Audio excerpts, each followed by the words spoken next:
तो आदाब, नमस्कार, गुड इवनिंग, सत श्री अकाल। एक बार फिर आप तमाम लोगों का स्वागत है क्राइम तक की कहानी के इस एपिसोड में। उम्मीद है पूरी फैमिली अच्छी होगी, अपना और अपनों का ख्याल रख रही होगी।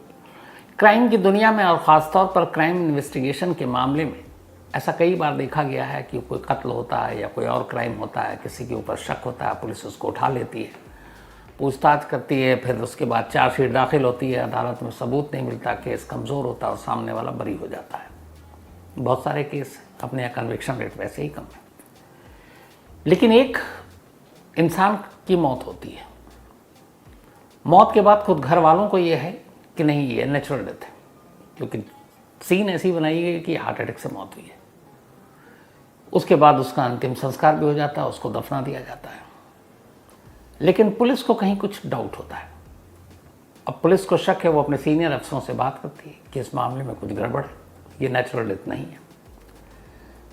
तो कहा जाता है कि ठीक है, शक है तो तफ्तीश करो और जब पूरे सबूत आ जाए तब आना।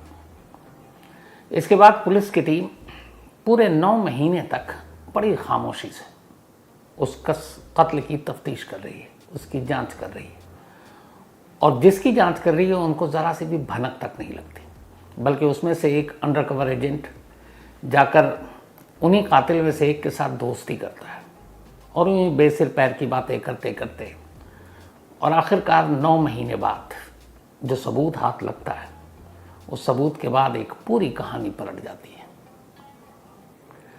बात 2015 की अक्टूबर की है, 18 अक्टूबर 2015। केरल में एक परिवार रहा करता था, अब्राहम परिवार। अब्राहम परिवार में जो उनके हेड अब्राहम, उनके 2 बेटे, एक का नाम सैम और एक उससे छोटा बेटा, और उनकी वाइफ, यही रहा करती थी। सैम अच्छी खासी पढ़ाई करने के बाद पहले गया ओमान, वहाँ एक मनी एक्सचेंज कंपनी में काम करता था, और फिर वहाँ से चला गया वो ऑस्ट्रेलिया 2013 में, और वहीं जॉब कर रहा था। 15 अक्टूबर 2015 की सुबह सुबह अब्राहम, जो कि केरल के कोल्लम ज़िले के करुवलूर गांव में रहा करते थे, उनके पास फ़ोन आता ऑस्ट्रेलिया से। फ़ोन पे जो खबर सुनी, पूरा परिवार मातम में। उन्हें कहा गया कि आपके बेटे सैम इब्राहिम की दिल का दौरा पड़ने से मौत हो गई। और फ़ोन पर यह जानकारी कोई और नहीं बल्कि रोती हुई सैम की वाइफ सोफिया थी। घर वालों पर पहाड़ टूट पड़ा।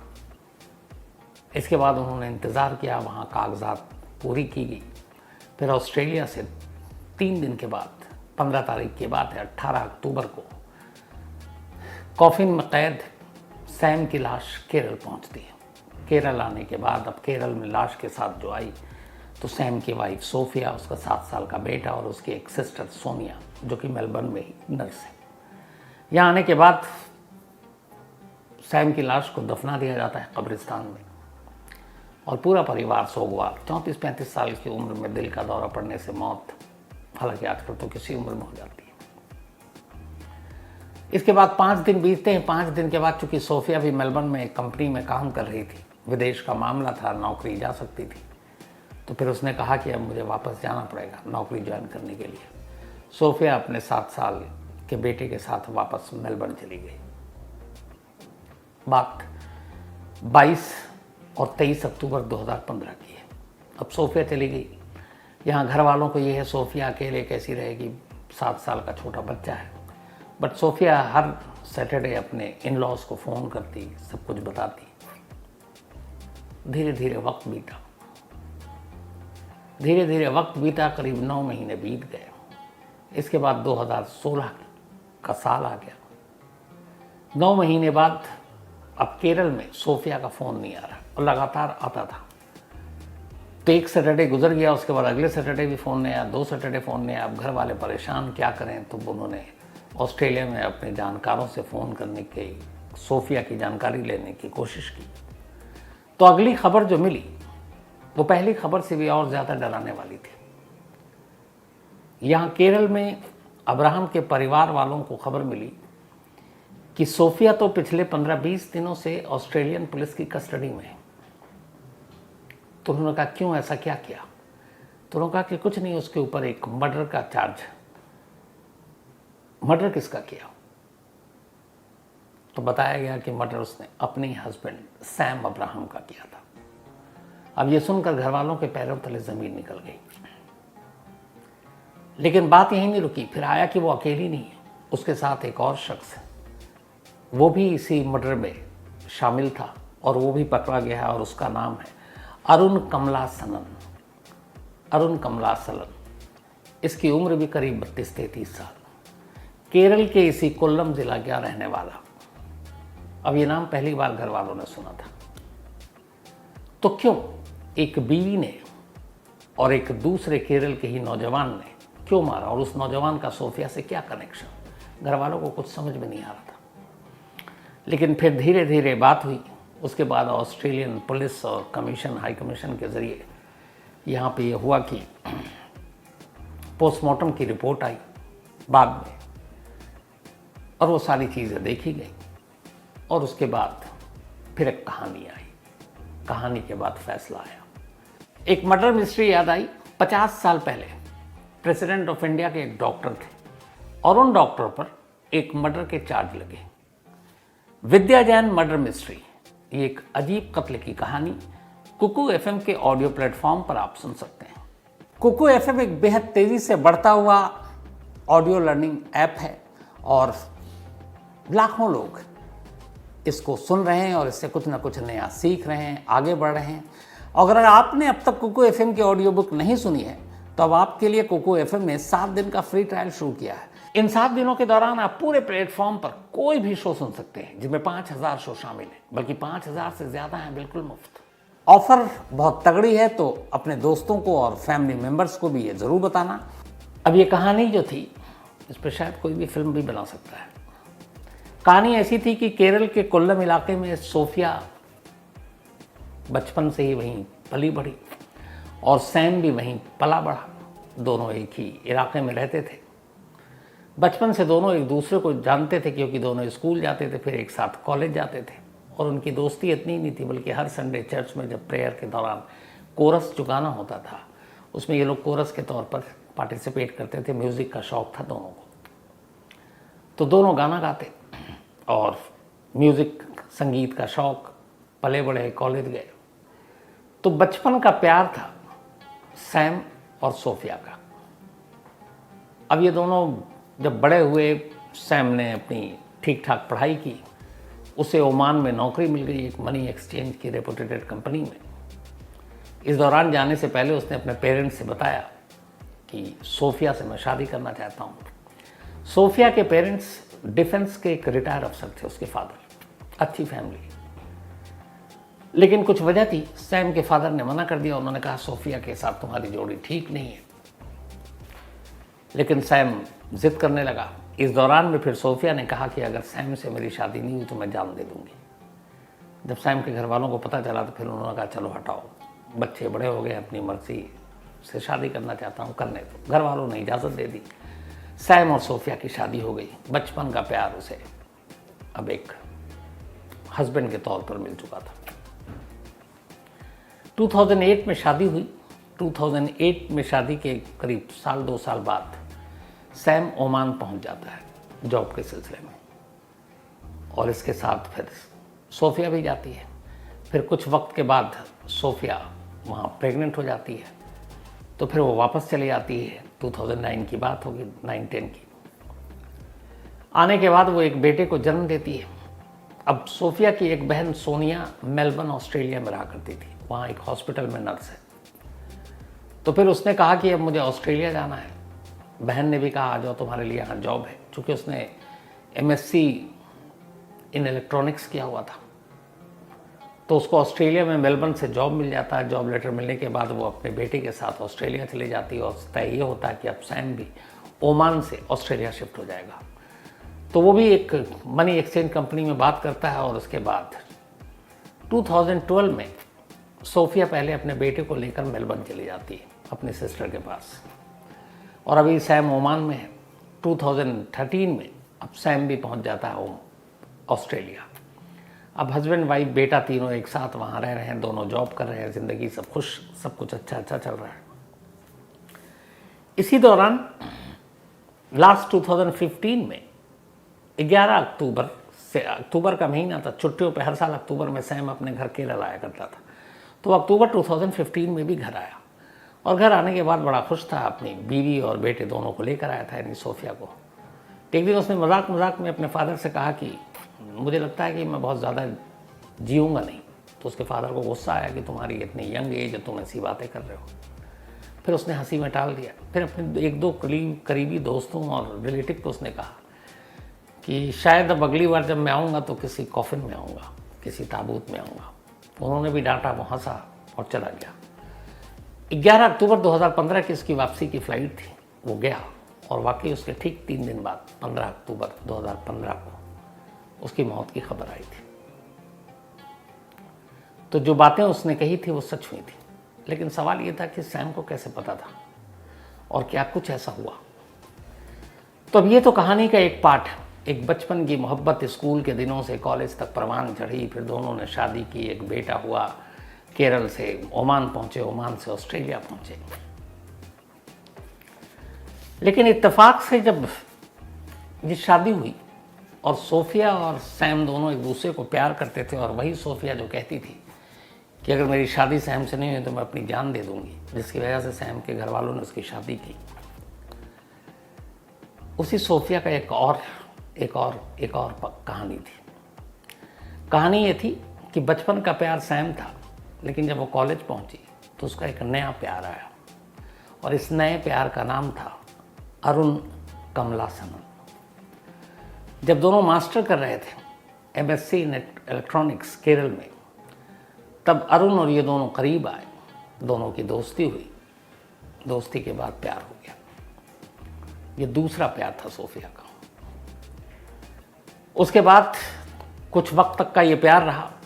फिर अरुण ऑस्ट्रेलिया चला गया और मेलबर्न में वो एक IIT कंपनी में काम करने लगा।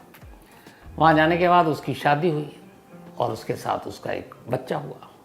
तो अपनी वाइफ के साथ वहाँ बिल्कुल ठीक ठाक खुश। अभी तक जब सोफिया की शादी हो गई, बेटा हुआ, सिस्टर थी मेलबर्न में, बट उसका शादी के बाद भी जो अरुण है उसके साथ कांटेक्ट ख़त्म नहीं हुआ था। दोनों व्हाट्सएप पे और बाकी बातचीत करते रहते थे।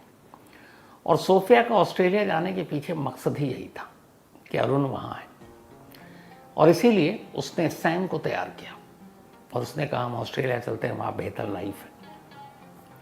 लेकिन इस अरुण नाम के कैरेक्टर के बारे में सोफिया का पूरा परिवार कोई नहीं जानता था। दोनों ने इस रिश्ते को इतना गुप्त रखा था। अब 2012 में सोफिया वहाँ पहुँच गई। 1 साल बाद पहुँचता है सैम। तब तक ये अपना एक अपार्टमेंट ले लेती है, लेकिन फिर भी इस तरीके से मिलती है कि कोई उसका परिचित, उसका जानने वाला कभी अरुण को ना देख पाए। अब उसके बाद जब सैम पहुँच गया तो मिलने में दुश्वारियाँ होने लगी। अब दोनों व्हाट्सएप पे लंबी लंबी बातें, फ़ोन, चैट सब करते। और फिर धीरे धीरे सोफिया को यह ख्याल आया कि ऐसे कब तक ज़िंदगी चलेगी। फिर उसने अरुण से बात की, और सोफिया की एक आदत थी, वो डायरी लिखा करती थी, और उसने अपनी डायरी में सारी भावनाएं लिख रखी है अरुण के बारे में। वो डायरी एक सबूत है कोर्ट में जो पेश किया गया। वो डायरी सारे मलयालम में लिखी हुई थी, उसको फिर ट्रांसलेट किया गया इंग्लिश में। तो अब वो बात करने लगी कि कब तक ऐसे हम छुप छुप कर मिलेंगे। अब हमें लगता है कि हम दोनों को एक हो जाना चाहिए। अरुण भी तैयार, वो भी उसको उतना ही प्यार, लेकिन बीच में सैम का क्या करे। तो फिर दोनों ने मिलकर तय किया कि अगर सैम को रास्ते से हटा दें तो फिर हम दोनों की ज़िंदगी के बीच में कोई नहीं आएगा, और हम वैसे भी अपने देश से बहुत दूर ऑस्ट्रेलिया में हैं, यहाँ कौन पूछने वाला है। दोनों तैयार हो गए। फिर पहली बार इसी साल 2015 में फरवरी के महीने में एक मेट्रो स्टेशन के बाहर अपनी कार पार्क कर रखी थी सैम ने, और उसी कार की ओट में अरुण छुपा हुआ था, चेहरे पे नकाब था, और उसने उसको चाकू से वार किया था जो गर्दन पे और चेहरे पे लगा, लेकिन वो बच गया। बाद में पुलिस ने समझा कि ये चूँकि एक मनी एक्सचेंज कंपनी में काम करता है तो कुछ रॉबर्स लुटेरे होंगे। चेहरा पहचान में आया नहीं, लेकिन फिर वो पुलिस में कंप्लेंट दर्ज की। अब वो हादसे में बच गया। अब फिर से प्लानिंग शुरू हुई। तो आखिरकार लास्ट में सोफिया और अरुण ने तय किया कि किसी को शक ना हो तो एक ऐसा पॉइजन दे देते हैं जिससे लगे कि दिल का दौरा, हार्ट अटैक हुआ है। उन्होंने कहा ठीक है। इसी के बाद 11 अक्टूबर 2015 को जूस में मिलाकर सोफिया ने साइनाइड अपने पति को दिया, यानी सैम को। सैम ने पी लिया। इसके बाद उसने इशारा किया, मैसेज किया, अरुण घर आ गया। चेक किया उसने, पर उसने देखा कि गिलास में थोड़ा सा जूस बचा हुआ है। उसे लगा कि कहीं बच ना जाए। उसने या तो वो मतलब नींद में या बेहोशी में या शायद मौत हो चुकी, फिर भी जबरन मुंह खोला और उस बाकी गिलास को भी मुंह में डाल दिया जो पॉइजन था। और उसके बाद वो वहाँ से निकल गया। उसके बाद पूरी रात उसी बेड पर सोफिया रही। 7 साल का उसका बेटा रहा और उसके पति की लाश थी। सुबह होने का इंतज़ार करने लगी।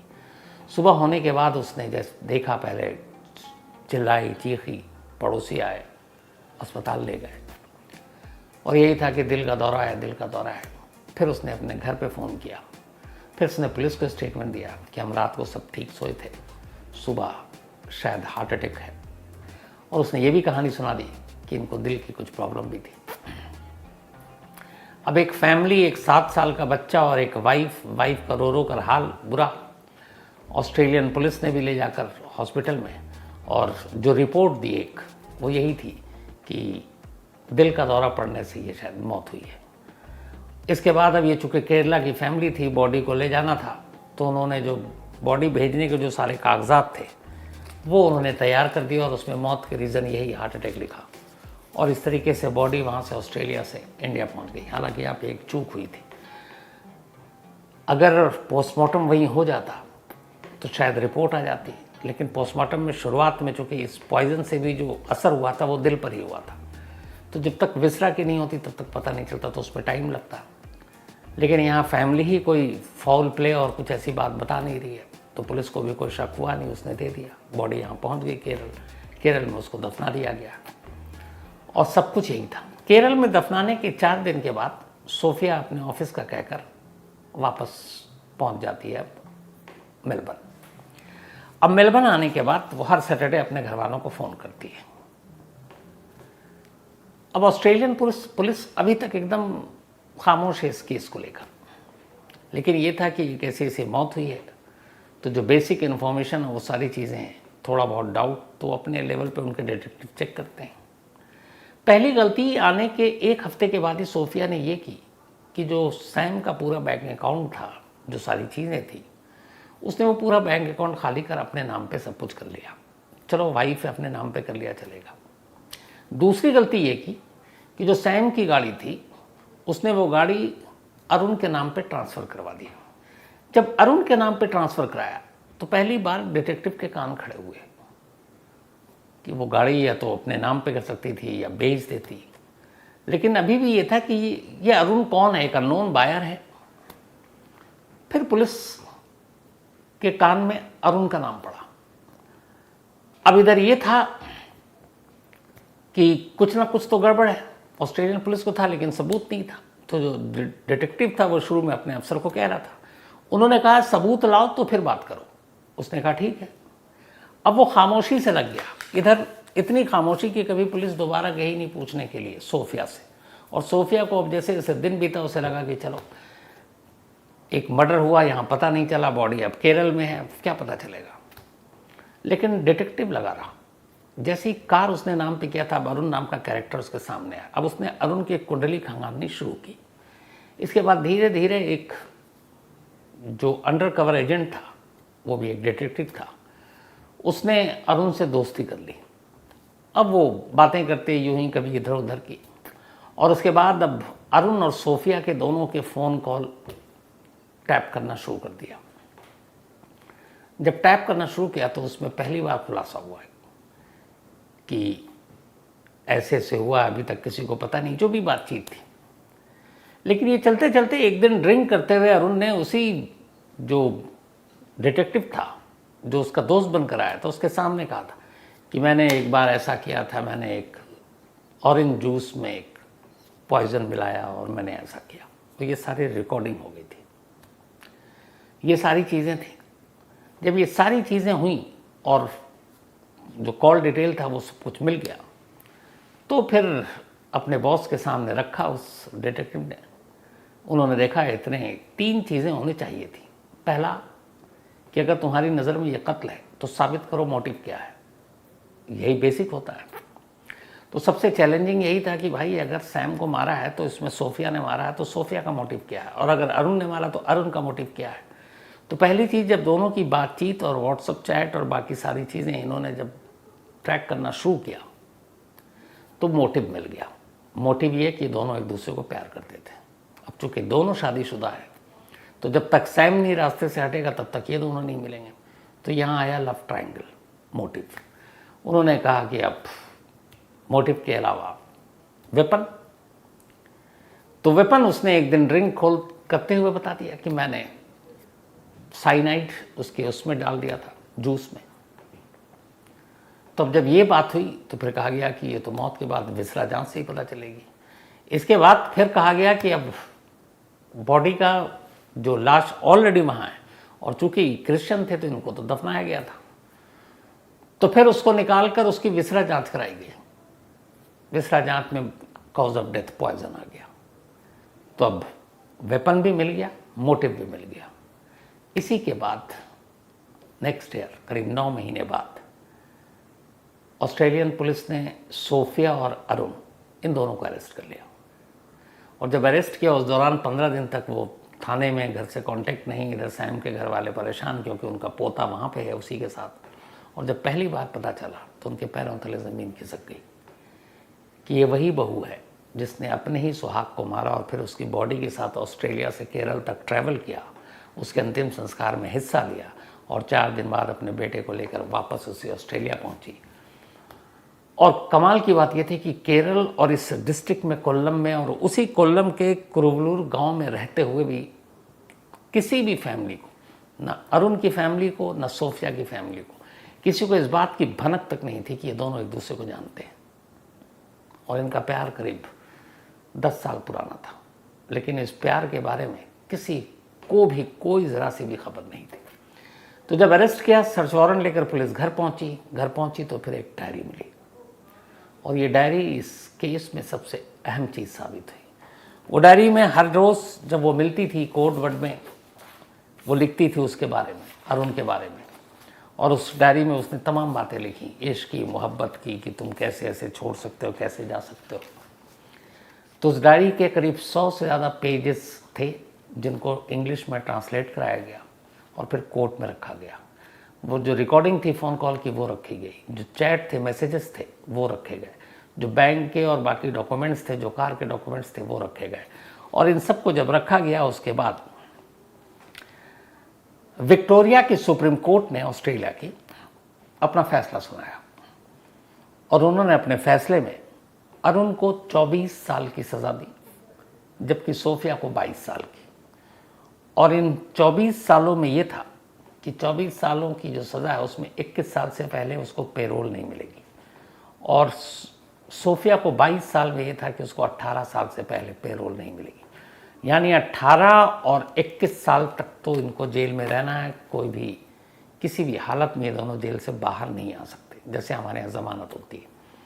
तो उसमें लिखा है बाकायदा जजमेंट में कि 24 साल अरुण को, लेकिन 21 साल के बाद ही ये पेरोल मांग सकता है, और 22 साल सोफिया को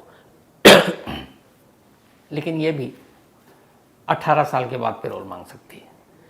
इस फैसले के दौरान सोफिया अदालत में गिड़गिड़ाई और उसने कहा कि मेरा एक छोटा सा बेटा है, आप मुझ पर रहम कीजिए। तब अदालत ने कहा था कि अफसोस की बात यह है कि इस क्राइम में अगर सबसे बड़ा कोई विक्टिम है तो वो तुम्हारा वही 7 साल का बेटा है, क्योंकि इसके बाप को तुमने छीन लिया और माँ को कानून छीनने जा रही है। अब अगले 22 साल तक तुम अपने बेटे से नहीं मिल पाओगी। तो सबसे बड़ा विक्टिम इस क्राइम का और जो पीड़ित है, जिसके साथ हमदर्दी होनी चाहिए, वो 7 साल का वो बच्चा है कि बाप भी गया, माँ भी नहीं है, और इसीलिए तुम्हारे साथ रहम की कोई गुंजाइश नहीं बनती। उस बच्चे को तब तक सोनिया, जो सोफिया की बहन थी नर्स, उसकी कस्टडी में वहाँ की अदालत ने दे दिया। अब केरल में उनका जो परिवार है उसने कहा कि हमें कस्टडी चाहिए अपने पोते की, अब्राहम फैमिली ने, और फिर उन्हें उस पोते की कस्टडी मिल गई। सोफिया और अरुण अब भी मेलबर्न की जेल में। तो ये थी आज की कहानी। कहानी अजीब इसलिए कि एक तरफ बचपन की मोहब्बत और फिर उस मोहब्बत की ज़िद और शादी, और दूसरी तरफ फिर एक कॉलेज की मोहब्बत, और उस कॉलेज की मोहब्बत को भी शादी के ज़िद में बदलने की सनक, एक कत्ल और एक साथ कई ज़िंदगी बर्बाद। तो ये थी आज की कहानी। कहानी ख़त्म करूं उससे पहले वही अपना सिलसिला। आज मेजर जनरल वुदेव परिदा, इनका बर्थडे है, तो हैप्पी बर्थडे वुदेव परिदा साहब। और ये भेजा है अक्षय जीना जी ने उड़ीसा से। साथ ही तबस्सुम बानो, इनका भी आज बर्थडे है, हैप्पी बर्थडे तबस्सुम जी। और ये भेजा है जुनैद खान ने, उनकी वाइफ हैं। इसके अलावा रियांश का भी आज बर्थडे है, तो हैप्पी बर्थडे रियांश। और ये महेश जी के बेटे हैं। साथ ही आज अबराना खान, इनका भी बर्थडे है, तो हैप्पी बर्थडे अबराना। और ये अमीन खान की बिटिया हैं। इसके अलावा सविता देवी जी और सुमन रे जी, इन दोनों की आज मैरिज एनिवर्सरी है। आप दोनों को बहुत बहुत बधाई। और ये भेजा है इनके बेटे दीपक कुमार ने सीवान से। साथ ही Ramesh Kumar Gajjar, thank you so much. Syed Usman Pakistan Lahore से हैं, thank you so much Usman साहब आपके इस मेल के लिए। उन्होंने कुछ करेक्शन बताया।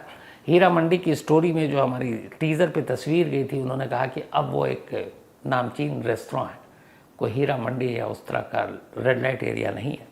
दूसरी बात इन्होंने कही कि जनरल परवेज़ मुशर्रफ के ज़माने में ही हीरा मंडी पे जिसमें फरोशी और बाकी काम होता था उसको बंद कर दिया गया है, और अब ये पूरा एक फूड स्ट्रीट हो गया है। तो थैंक यू इस गलती को सुधारने के लिए सैयद उस्मान पाकिस्तान से। साथ ही राकेश परमार, इन्होंने कहानी की फरमाइश की है। Surendra Singh, thank you so much, एक कहानी की फरमाइश की है। Subhash Grover, thank you so much. Shubham Jha, एक कहानी की फरमाइश की है। इसके अलावा जसपाल, कभी कभी रिप्लाई करने में लेट हो जाता है जसपाल भाई, तो माफ़ी, पर थैंक यू सो मच। इसके अलावा Rose Mary Robinson, thank you so much आपके इस मेल के लिए। Suresh Lal Bhil, thank you so much.